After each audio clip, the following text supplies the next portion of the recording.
और बढ़ती महंगाई पर कांग्रेस लीडर राहुल गांधी ने भी मरकज पर वार किया। अपने ट्वीट में उन्होंने लिखा कि हुकूमत फेल हो गई है, महंगाई की मार लोगों को झेलनी पड़ रही है, जबकि बेरोजगारी तमाम हदें पार कर चुकी है।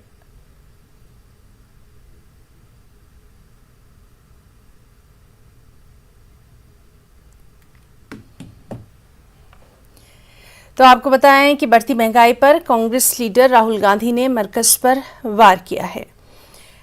उन्होंने एक ट्वीट किया, ट्वीट आप देख सकते हैं। उन्होंने लिखा, फेल सरकार, महंगाई की मार, बेरोजगारी की सब हदें पार। यानी महंगाई को लेकर कहीं ना कहीं राहुल गांधी लगातार मरकज को घेरते नजर आ रहे हैं, मरकज पर निशाना साध रहे हैं। ये वो ट्वीट है जो कि राहुल गांधी ने किया और इस पर उन्होंने मरकज पर निशाना साधा।